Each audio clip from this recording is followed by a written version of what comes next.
fortement acclamer le Seigneur? Est-ce que quelqu'un peut fortement acclamer le Seigneur?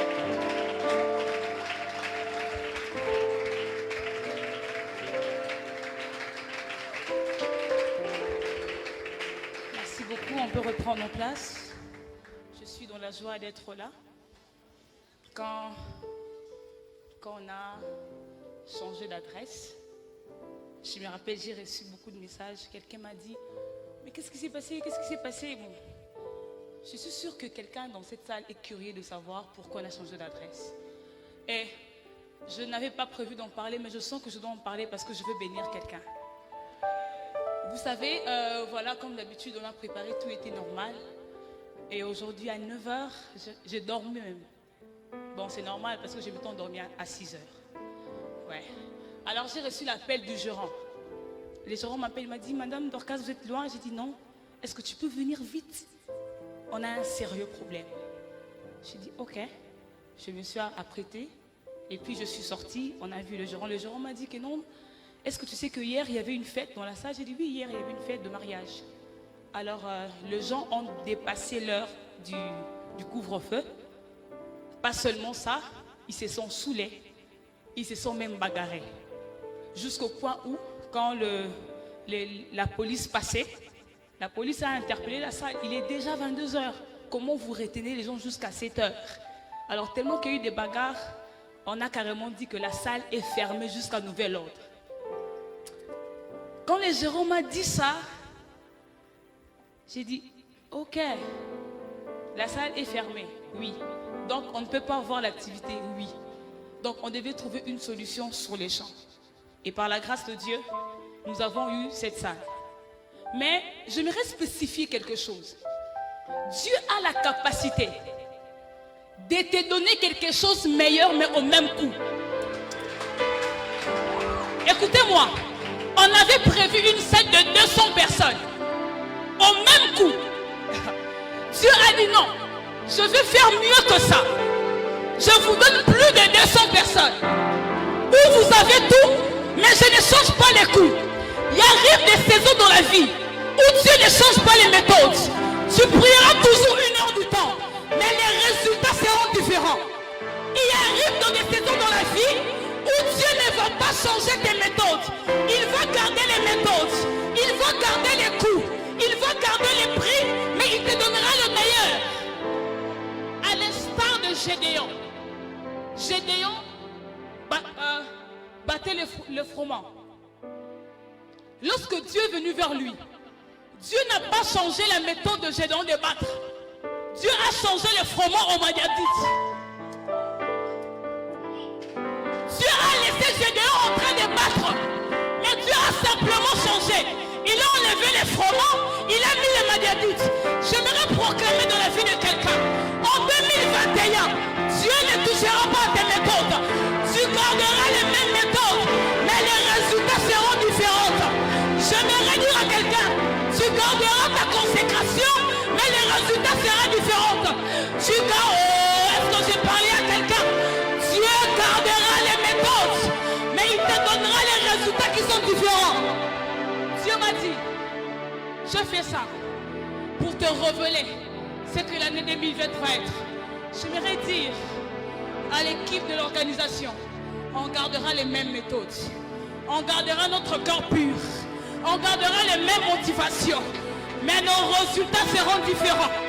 Nos résultats seront différents. Je proclame une saison dans la vie de quelqu'un. Le même sort que tu priais. Le même sacrifice que tu faisais. Les mêmes offrandes que tu faisais. Tu ne vas pas changer. Mais Dieu changera les résultats. Les résultats ne seront pas proportionnels au sacrifice. Il y aura une disproportionnement entre les sacrifices et les résultats. Parce que Dieu a décidé qu'on garde nos méthodes. Mais il va juste changer les résultats. Et Dieu m'a dit, c'est pourquoi on a gardé les mêmes coups. Maintenant, on a eu ce qui est meilleur. Et toute personne qui est dans cette salle vivra cette bénédiction. Ah, de la même manière que tu es en train de battre le froment, Dieu va changer les contenus. Il va changer le froment aux Madianites. Et Dieu m'a dit de dire à quelqu'un, c'est une meilleure saison. Oh, est-ce que je parle à quelqu'un? C'est une meilleure saison. Ça m'a fait du bien quand le Seigneur m'a dit ça. Ça m'a fait beaucoup de bien. Et ce soir, comme nous le savons tous, nous parlons de Zoé, la vie de Dieu. On a eu beaucoup de théologiens qui nous ont écrit, d'autres qui nous ont contredit, d'autres, bon, comme d'habitude. Mais ce soir, nous allons parler de ça. Et notre sous-thème, c'est, je parlerai de la Zoé et de quelques manifestations liées à la Zoé. Mais avant d'aller loin, j'aimerais honorer l'onction de la servante de Dieu, le pasteur Gladys. Est-ce que maman peut se lever, on va l'honorer? Non, est-ce qu'on ne peut pas l'acclamer fortement? La première fois que je l'ai entendu prêcher, il a parlé sur nous aussi donc. Il a d'abord travaillé Hébreux chapitre 11 et puis il est entré dans Hébreux chapitre 12. Nous aussi donc. Ces jours-là, on était debout, on était assis, on était par terre, on courait, on faisait tout ce qu'on faisait. Et quand je suis rentré à la maison, j'ai dit non, il faut que je prêche comme ça. Alors j'aimerais dire, c'est lui qui viendra après moi à prêcher avant moi. Donc, comparaison inutile, sans tête, cynique. C'est lui qui vient après moi à prêcher avant moi. Merci beaucoup, maman, pour l'invitation. Ça me fait beaucoup de bien quand, généralement, on dit athée, athéa. Bon, c'est pas moi qui ai dit ça. J'aimerais également honorer la servante de Dieu, Rachel Anémie. Merci. Sincèrement, je vous aime beaucoup. J'ai insisté pour que vous veniez. On s'est battu avec les gens pour que vous puissiez venir. Merci beaucoup, maman. Alors, j'aimerais donner la parole. Je suis dans Jean chapitre 10, le 10e verset. Jean chapitre 10, au 10e verset. Je salue de personnes qui nous suivent en ligne, de part et d'autre. Merci de vous connecter et de nous suivre. Invitez plusieurs, partagez le direct. Le Seigneur ne manquera pas à nous faire beaucoup de bien. Jean chapitre 10, le 10e verset. Jésus-Christ est en train de dire, les voleurs ne viennent que pour... Le voleur ne vient que pour dérober, égorger et détruire. Et moi, je suis venu enfin que le brebis ait la vie et qu'il soit dans l'abondance. Éphésiens chapitre 2, c'est parmi mes versets préférés. Éphésiens chapitre 2, du 4 au 5e. Je pense que c'est les résumés de la vie chrétienne. Je pense. Éphésiens chapitre 2, 4 au 5e. La Bible dit, mais Dieu qui est riche en miséricorde, à cause du grand amour dont tu nous as aimés, nous qui étions morts par nos offenses, il nous a rendus à la vie avec Christ. C'est par grâce que vous êtes sauvés. Nombre chapitre 35, à partir du 9e verset. Nombre chapitre 35, à partir du 9e verset. L'Éternel parla à Moïse et dit, parle aux enfants d'Israël et dis-leur, lorsque vous aurez passé le Jourdain et que vous serez entrés dans le pays de Canaan, vous vous établirez de villes qui soient pour vous des villes de refuge. Quelqu'un dit après moi, ville de refuge. Où pourra s'enfuir le meurtrier qui aura tué quelqu'un involontairement. Ces villes vous serviront de refuge contre les vengeurs du sang. Afin que le meurtrier ne soit pas mis à mort avant d'avoir comparu devant l'Assemblée pour être jugé. Des villes que vous donnerez, 6 seront pour vous des villes de refuge. Vous donnerez 3 villes au-delà du Jourdain et vous donnerez 3 villes dans les pays de Canaan. Ce seront de villes de refuge. Ces 6 villes serviront de refuge aux enfants d'Israël, à l'étranger et à celui qui demeure au milieu de vous. Là pourra s'enfuir tout homme qui aura tué quelqu'un involontairement. Si un homme frappe son prochain avec un instrument de fer et que la mort en soit la suite, c'est un meurtrier. Le meurtrier sera puni des morts. S'il les frappe tenant à la main une pierre qui puisse causer la mort et que la mort en soit la suite, c'est un meurtrier. Le meurtrier sera puni des morts. S'il les frappe tenant à la main un instrument de bois qui puisse causer la mort et que la mort en soit la suite, c'est un meurtrier. Le meurtrier sera puni des morts. Les vengeurs de sang fera mourir le meurtrier. Quand il les rencontrera, il le tuera. Si un homme pousse son projet par un mouvement de haine, ou s'il jette quelque chose sur lui avec préméditation, et que la mort en soit la suite, ou s'il les frappe de sa main par inimitié, et que la mort en soit la suite, celui qui a frappé sera puni des morts. C'est un meurtrier. Le vengeur du sang tuera le meurtrier quand il les rencontrera. Mais si un homme pousse son prochain subitement et non par inimitié, ou s'il jette quelque chose sur lui sans préméditation, ou s'il fait tomber sur lui par mégarde une pierre qui puisse causer la mort, et que la mort en soit la suite, sans qu'il y ait de la haine contre lui et qu'il lui cherche du mal. Voici les lois d'après lesquelles l'Assemblée jugera entre celui qui a frappé et les vengeurs du sang. L'Assemblée délivrera le meurtrier du vengeur du sang et le fera retourner dans la ville de refuge où il s'était enfoui. Il demeurera jusqu'à la mort du souverain sacrificateur, qu'on a oint de l'huile sainte. Si le meurtrier sort du territoire de la ville de refuge où il s'enfuit, et si les vengeurs du sang les rencontrent hors du territoire de la ville et qu'ils les tuent, les vengeurs du sang ne seront point coupables du meurtre. Car le meurtrier doit demeurer dans la ville de refuge jusqu'à la mort du souverain sacrificateur. Autrement, la vie du meurtrier était gardée aussi longtemps que le souverain sacrificateur ne mourrait pas. Si un homme tue quelqu'un, je pense qu'on peut s'arrêter ici pour qu'on aille vite. Voilà, j'aimerais que quelqu'un garde beaucoup ces passages, nombre 35. On va revenir là-dessus. Alors nous parlons de la vie de Dieu, la vie Zoé. Mais j'aimerais donner deux vérités avant de commencer mon message. Premièrement, je dirais que la vie découle d'une appartenance. Il est écrit dans 1 Jean 5,12 que celui qui a le Fils a la vie. Celui qui n'a pas le Fils n'a pas la vie. La vie découle d'une appartenance. Deuxièmement, la vie est censée être immortelle. Parce que si la vie s'arrête, on parle de la mort. Normalement, la vie est censée être immortelle, être éternelle. Si cette vie subit de limites, ou bien si cette vie s'arrête, elle n'a pas droit à être appelée vie, parce que la vie est censée être éternelle, immortelle. Mais j'aimerais quand même donner quelques points explicatifs du Jean 10, Jean chapitre 10, le 10e verset. Jésus dit ça, nous les connaissons tous, que le voleur ne vient que pour voler, tuer et détruire. En réalité, Jésus-Christ est en train de présenter ce que les voleurs se font. Les voleurs, pour lui, tout ce qu'il sait faire, c'est de voler, c'est de tuer et c'est de détruire. Si je dois résumer la mission du voleur dans la vie d'un homme, cette mission est résumée sur base de ces trois verbes. Voler, tuer et détruire. Tout ce que lui il sait faire, même les personnes qui baptisent avec le diable, ça m'étonne. Parce que tout ce que le diable sait faire, c'est de nous voler, de nous tuer et de nous détruire. Alors Jésus est en train de dire, si c'est ça, si c'est vraiment ça, ou bien si c'est seulement ça que l'ennemi sait faire, moi aussi je ne sais faire qu'une seule chose.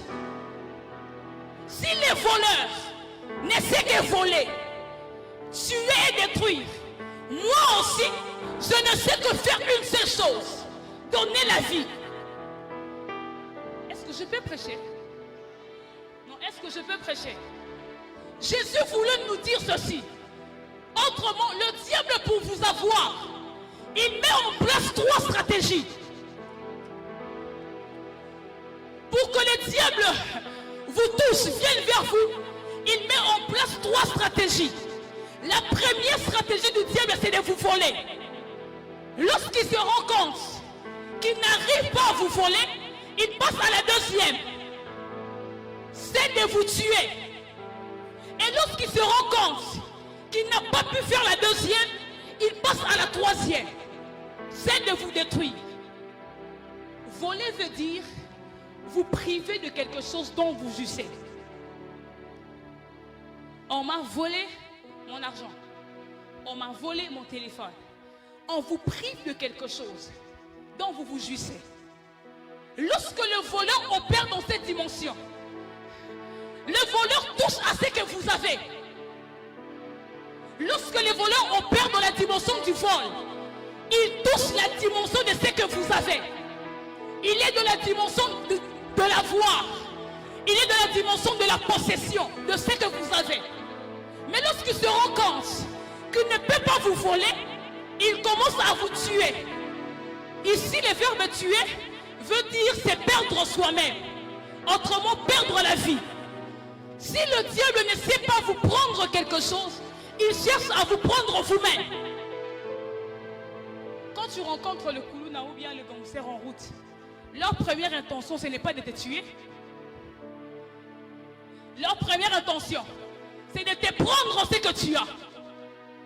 Mais s'ils se rendent compte que tu résistes,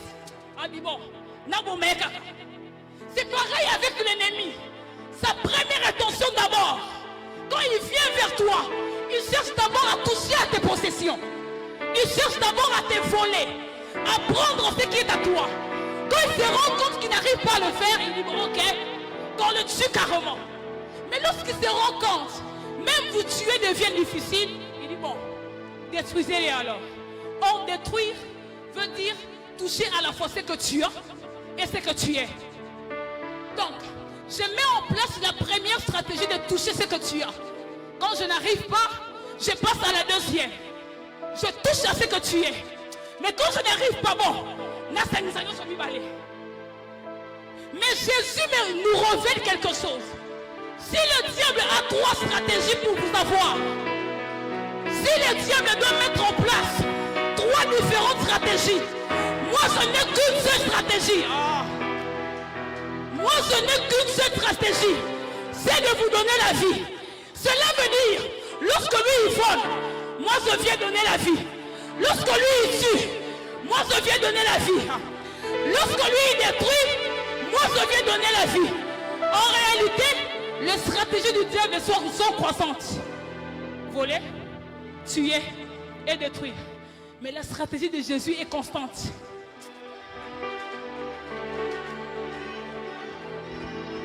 En réalité, les stratégies du diable sont croissantes. Avec qui encore? Il essaie la deuxième, il essaie la troisième.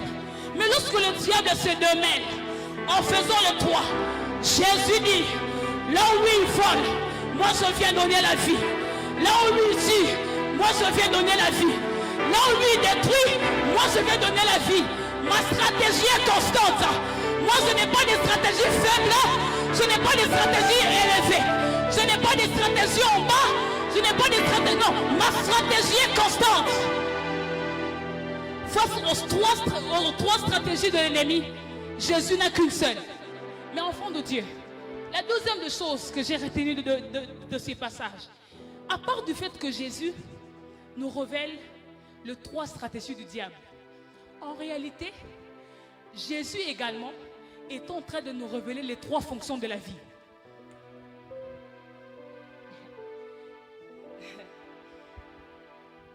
Il dit ceci: les voleurs viennent, ils volent, ils vous tuent, ils vous détruisent. Mais moi je viens vous donner la vie.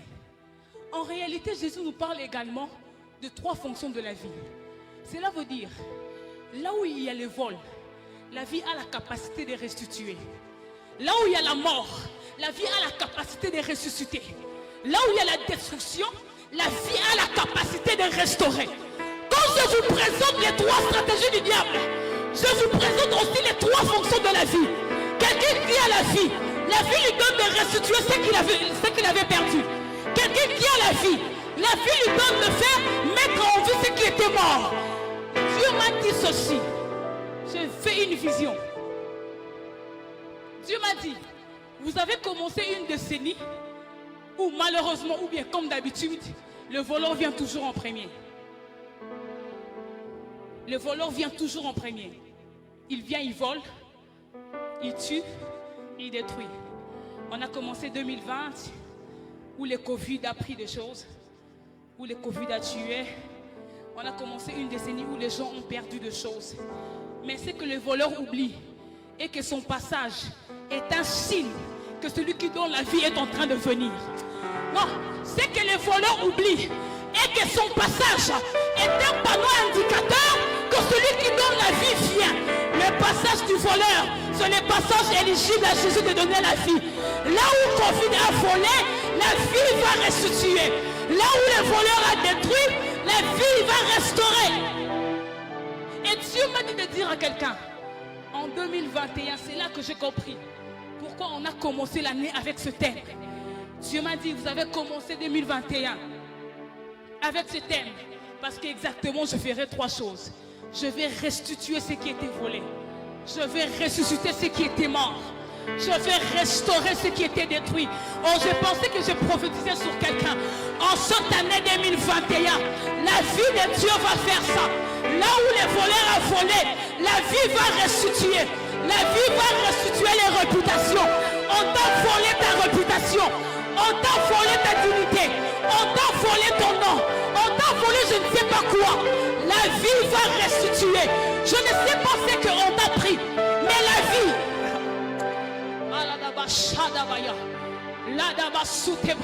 Je sens que je dois insister ici. J'aimerais dire à quelqu'un, la vie va restaurer. Je crois au Dieu de la restauration. Il n'est pas le Dieu qui laisse lorsqu'on tombe. Il a également la capacité de te prendre et de te restaurer. Je proclame la restitution. Je proclame la résurrection. Je proclame la restauration. À cause de la vie de Dieu, je pensais que je parlais à quelqu'un. Je proclame la restitution. Est-ce qu'on peut lever nos voix et prier pendant un moment? Commence à proclamer. Commence à déclarer que la vie restitue ce qui a été volé. Bon, est-ce que quelqu'un peut prier? Quelqu'un peut prier avec moi? Quelqu'un peut prier avec moi? Est-ce que quelqu'un peut prier avec moi? Ce qui a été volé, la vie va restituer.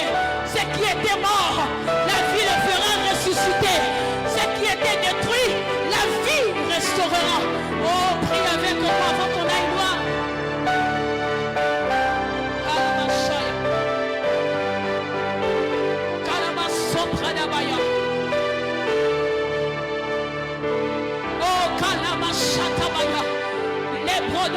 Merci de restaurer nos vies de prière.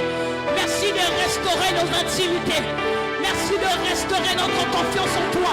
Merci de restaurer l'église. Merci de restaurer la RDC. Merci de restaurer les institutions. Merci de restaurer l'église de mon pays. Merci de restaurer tes serviteurs et tes servantes. On a volé l'honneur du sang de Dieu. Merci de les restituer. L'ennemi a volé la confiance en prophétie. Merci de restituer. Est-ce que quelqu'un peut prier et déclarer?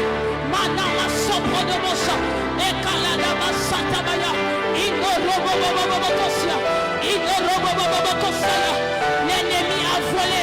L'ennemi a volé les relations. L'ennemi a volé les contacts. L'ennemi a volé les marchés. En cette année 2021, la vie va restituer. Nous sommes dans une soirée de prière. Est-ce qu'on peut prier? Je sens qu'on doit prier.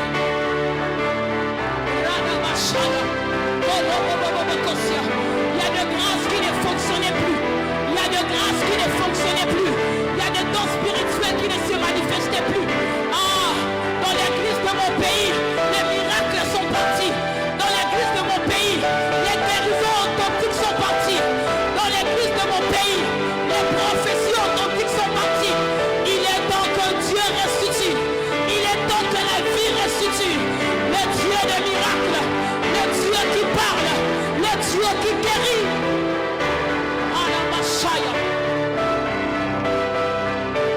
Oh, il est temps que Dieu restaure le ministère de la femme. Il est temps que Dieu restaure le ministère de la femme.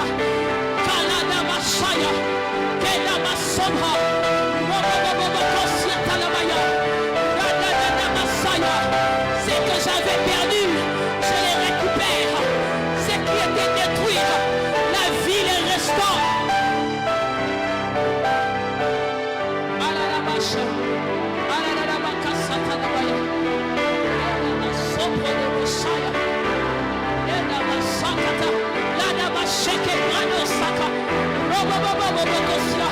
Pendant que tu vois la vie de Dieu se manifester dans ton boulot, dans ton ministère, dans ta famille. Dieu, allez, Machaya, Masi, Brado, Mosaya, que la vie de Dieu restitue, que la vie de Dieu restaure, que la vie de Dieu ressuscite. Si les voleurs volent, si les voleurs détruisent, si les voleurs tuent, la vie a la capacité de faire mieux.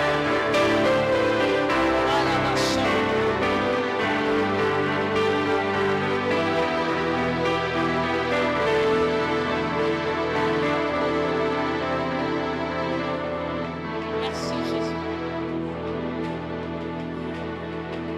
Merci de le faire. Quelle présence de Dieu.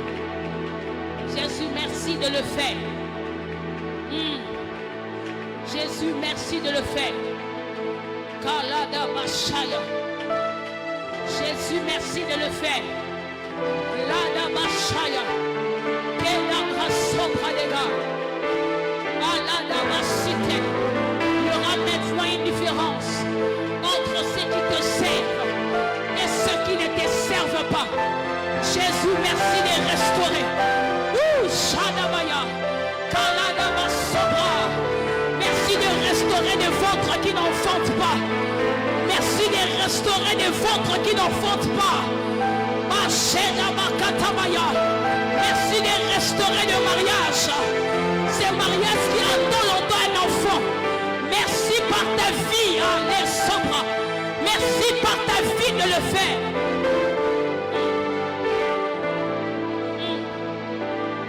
Merci de le faire.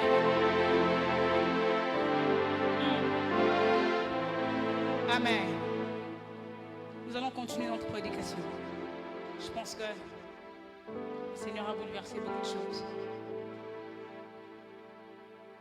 Et la troisième des choses que Jésus nous enseigne, dans Jean 10, verset 10, est que toute action de l'ennemi a pour résultat une fin désastreuse. Lorsque l'ennemi vous vole, vous tue, il y a toujours une fin désastreuse. Mais Jésus est en train de dire ceci. La raison pour laquelle je vous donne la vie, comme résultat, la Bible dit, enfin que nous soyons dans l'abondance. Écoutez-moi, la vie a un résultat. La vie a une finalité. C'est d'être dans l'abondance. Si je dois définir l'abondance simplement, l'abondance signifie le tas. J'aime cette définition. Le tas d'une vie où les ressources sont supérieures aux besoins. Oh. Quelqu'un qui vit dans l'abondance, il vit dans un état où les ressources sont supérieures aux besoins.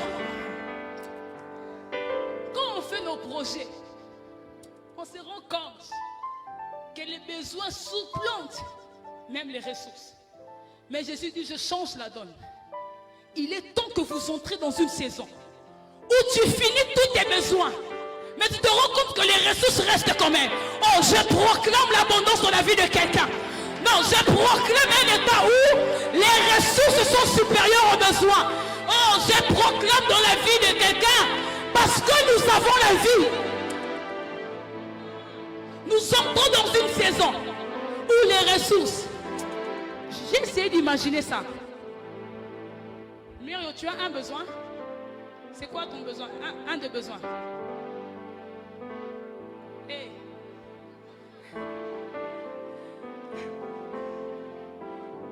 J'irai, tu as un besoin? Un de tes besoins? Ok. Mais je pense que tu en as beaucoup. Voyager et tout, acheter ceci. Maintenant, quand tu écris tout ça et que tu fais la sommation de tout ce que cela te demande, est-ce que maintenant là tu as la mesure de le faire? Non, parce que tes besoins sont tellement élevés par rapport au fonds que tu as. Mais imagine maintenant, tu t'assois, tu remplis un cahier de besoins, mais tu as aussi les ressources qu'il faut pour répondre à tous les besoins. Mais après avoir répondu à tous les besoins, tu restes quand même avec quelque chose. C'est ce que l'abondance veut dire. Je nage dans une situation de vie où même si je commence à fabriquer des besoins, Pas besoin de tellement que tu commences à fabriquer. Et Dieu m'a dit qu'il va le faire. Oh, j'aimerais dire à la cité royale chrétienne, on va vivre l'abondance. J'aimerais dire à l'équipe de Zoé, nous allons vivre l'abondance. On commencera même à fabriquer des besoins pour que les ressources finissent. Mais les ressources ne finiront pas parce que la finalité c'est l'abondance. Est-ce que je parle à quelqu'un? C'est ça la finalité. La vie nous rend éligibles à l'abondance. La vie de Dieu nous rend éligibles à l'abondance. Il faut me signaler si je peux. Merci. Permettez-moi de parler de deux images dans l'Ancien Testament qui révèlent la vie. Deux images. J'aime ce que je veux dire. Premièrement, dans l'Ancien Testament, comme nous le savons tous, on nous parle de la loi. La loi régit l'Ancien Testament et tout. Mais j'aimerais qu'on lise une portion des Écritures qui m'a fait beaucoup de bien. Romains chapitre 3, le 19 au 20e verset. Romains chapitre 3. Romains chapitre 3.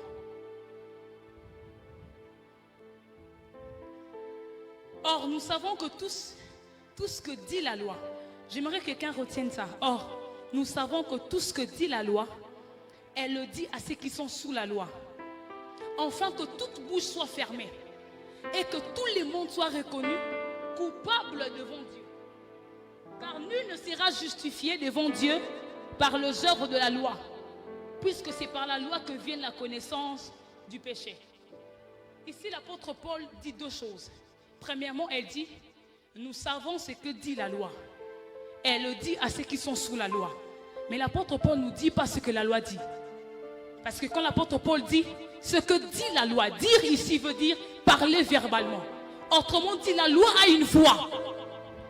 Mais l'apôtre Paul ne nous l'a pas dit. L'apôtre Paul nous donne simplement les conséquences de la loi. Afin que toute bouche soit fermée et que tout homme soit reconnu coupable devant Dieu. Mais Jésus vient, Jésus dit, je ne suis pas venu abolir la loi, mais je suis venu l'accomplir. Comment tu veux accomplir quelque chose que nous rend coupables devant Dieu? Est-ce que je parle à quelqu'un? Jésus, comment tu veux accomplir quelque chose? Premièrement, qui ferme notre bouche? Et deuxièmement, que nous rend coupables devant Dieu. J'ai parlé avec Jésus, hein? Et Jésus me dit, non, tu as regardé les conséquences de la loi, mais tu n'as pas cherché à savoir ce que la loi dit. J'ai dit, ok, alors qu'est-ce que la loi dit? Je suis dans Lévitique. Lévitique chapitre 18. Le 5e verset. Dieu parle à Moïse et à Aaron. Dieu fait la sommation. Il conclut. Dieu dit ceci. Quiconque accomplira la loi vivra par elle. Dans un français facile, quiconque fera tout ce que la loi demande aura la vie par la loi. Autrement dit, pasteur, dans l'Ancien Testament, pour avoir la vie, il fallait accomplir tout ce que la loi dit.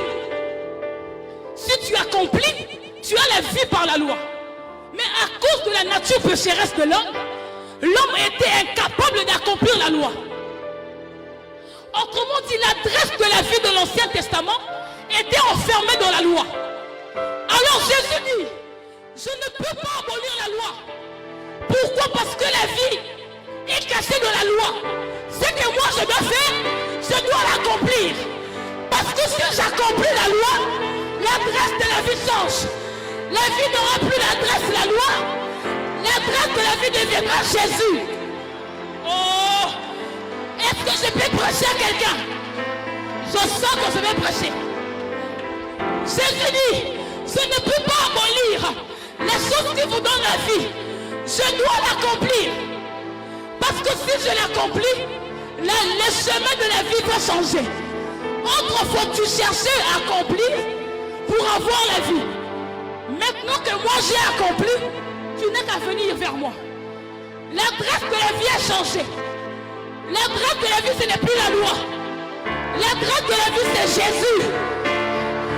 Parce que Jésus accompli la loi. Parce que la Bible avait dit, quiconque accomplira la loi, vivra par elle.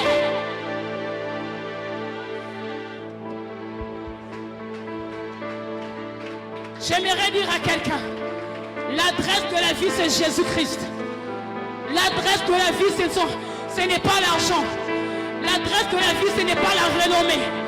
L'adresse de la vie ce n'est pas le succès. L'adresse de la vie ce ne sont pas les hommes. L'adresse de la vie ce ne sont pas les femmes. C'est Jésus. On peut m'emmener de l'eau s'il vous plaît. L'adresse de la vie c'est Jésus. Or vous serez d'accord avec moi que l'adresse est un moyen de localisation. L'adresse est un moyen de contact. Si on me dit, viens dans la salle son et lumière, on doit me donner l'adresse pour y arriver. L'adresse te permet de localiser ce que tu cherches. L'adresse te met en contact de ce que tu cherches. Si l'adresse de la vie c'est Jésus, en réalité lorsque tu rencontres Jésus, tu rencontres la vie. Si l'adresse de la vie c'est Jésus, quand tu rencontres Jésus, Jésus te met en contact avec la vie. Parce que l'adresse de la vie a changé. Mais on a lu encore un passage dans Nombre. On nous parle de ville de refuge. Le ville de refuge servait à garder quelqu'un qui a commis un meurtre. Mais ce que j'aime, il y avait une condition. Pour que celui qui est gardé de la ville de refuge puisse sortir et être en liberté, il fallait que le souverain sacrificateur puisse mourir. Donc ce que le souverain sacrificateur avait dit 40 ans. Toi aussi de la ville de refuge, tu feras 40 ans. J'imagine un peu quelqu'un dans la ville de refuge. Il priait même pour la mort du souverain sacrificateur. Parce qu'il savait, ce que vient à Koufi, non à Obika. Celui qui était de la ville de refuge savait, il priait même à Koufa. Hein? Azika. Hein? Il priait. Ceux qui étaient de la ville de refuge, ils priaient à Zika, à Koufa, pour que moi je sors. Or la Bible me dit que nous avons un souverain sacrificateur qui a connu la mort. Parce que notre souverain sacrificateur est mort. Je suis libre. Je suis libre. Je suis libre. L'évangile du sang ne peut pas me toucher. L'évangile du sang de la famille ne peut pas me toucher. Parce que je suis libre.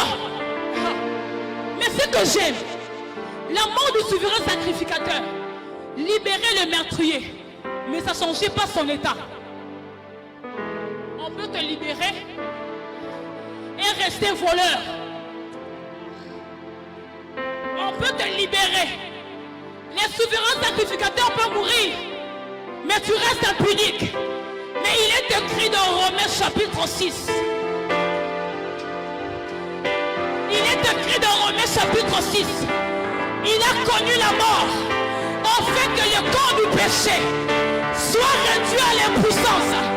Oh, et que le vieil homme puisse connaître la mort.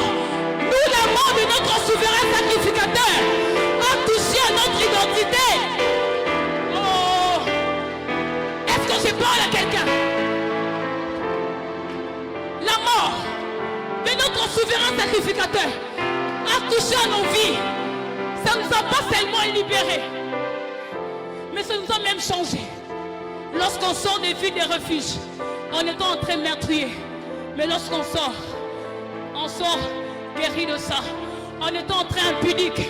Mais lorsqu'on sort, on devient saint. On était en train voleur. Mais lorsqu'on sort, on est changé. La mort de notre souverain sacrificateur a changé notre état de vie.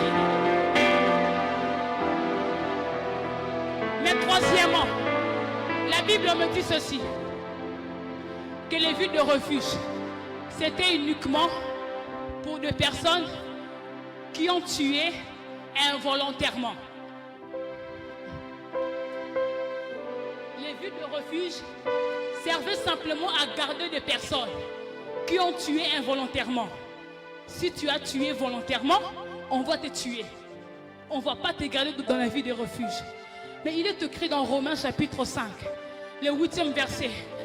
Aussi longtemps que nous étions encore coupables. Non, si la ville de refuge de l'Ancien Testament, si la mort du souverain sacrificateur était éligible que pour des personnes qui ont commis un acte involontaire, la mort de notre souverain sacrificateur, la Bible dit, nous étions encore coupables, mais lui il est mort pour nous. Mais lui il est mort pour nous. J'aimerais dire à quelqu'un, Jésus est la vie. J'aimerais dire à quelqu'un, Jésus est la vie. Est-ce qu'on peut se lever? Je sens que je dois arrêter mon message ici.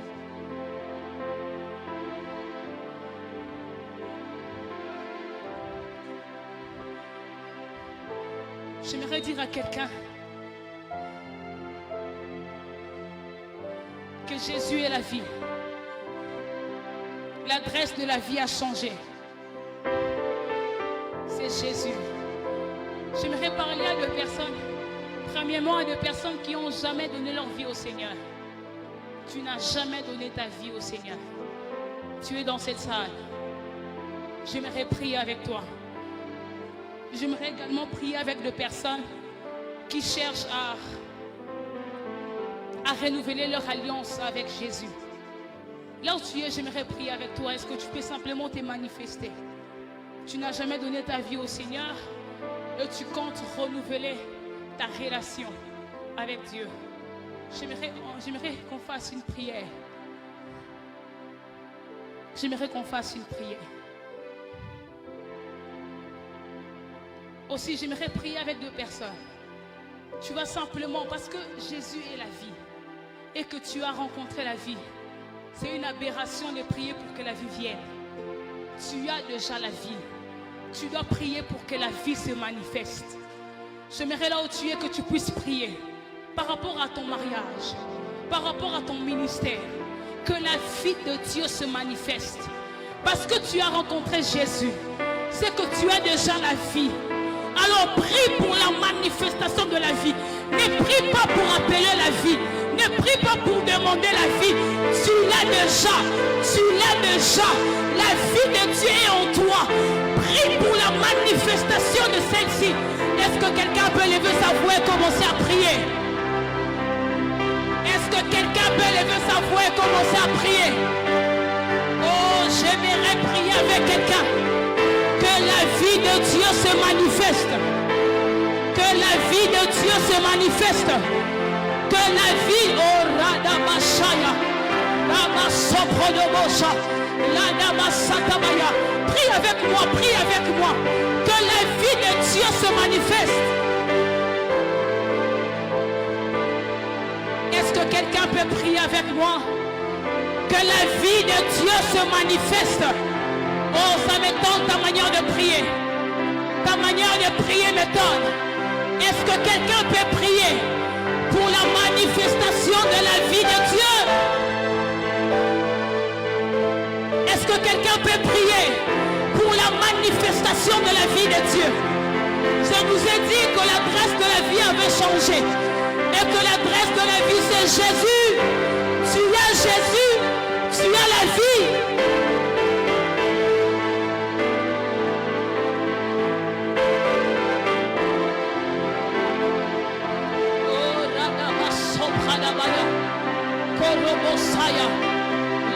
Est-ce que quelqu'un peut prier? Prier. Non, prie avec moi, prie avec moi.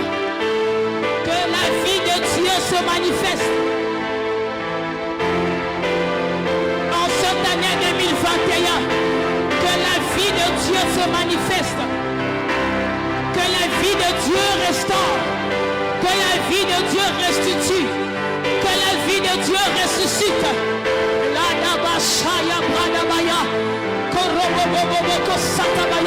On a pu accomplir la loi. Quelqu'un a déjà accompli la loi pour nous. Quelqu'un a déjà accompli la loi pour nous. Il s'appelle Jésus. Il s'appelle Jésus.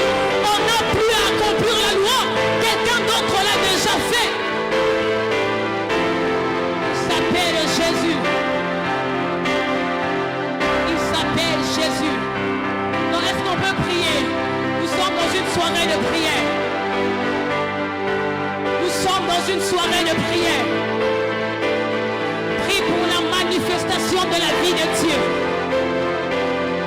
Notre souverain sacrificateur a fait au-delà. Notre souverain sacrificateur a fait au-delà. Il n'est pas seulement mort, mais il a changé ton identité. Il ne s'est pas arrêté là.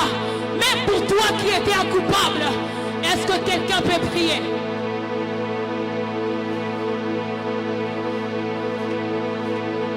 Est-ce que quelqu'un peut prier? Vis ces domaines que tu sens que ça ne marche pas. Prie pour ça. Nous sommes encore au début de l'année. Ta manière de prier m'étonne. Nous sommes encore au début de l'année. 2021 est censé être mieux. Kalabashatabaya, Korobosaya, Kanabashebrados, Ladabakalabaya, Mazibradosia. Il y a une forte présence de Dieu dans la salle. Est-ce que quelqu'un peut prier? Mazobradabashaya, Ikadabasuprenega, Lena Shatalabaya, Keduasibradamasaya. Que la vie de Dieu se manifeste. J'aime ta manière de prier. J'aime ta manière de prier. Nous sommes au début de l'année. Aladabasabra. Oh, Elanoshaya, Lebranosa, Ikadarasobro, Kadadadadamasaya, Lebrodobobobobobotosia. Jésus est l'adresse de la vie. Jésus est l'adresse de la vie. Kalamasoko, Shadabaya, Ibrodemosaya. Parce que tu as Jésus, tu as la vie. Est-ce que quelqu'un peut prier? La vie dans tes finances, la vie dans ton ministère, la vie dans ton appel, la vie dans ton foyer. Que la vie de Dieu se manifeste. Une vie éternelle, une vie indestructible, une vie inaltérable, une vie qui ne subit pas de choc, une vie qui ne subit pas de mort. La vie de Dieu. Est-ce que quelqu'un peut prier? C'est la vie divine. Est-ce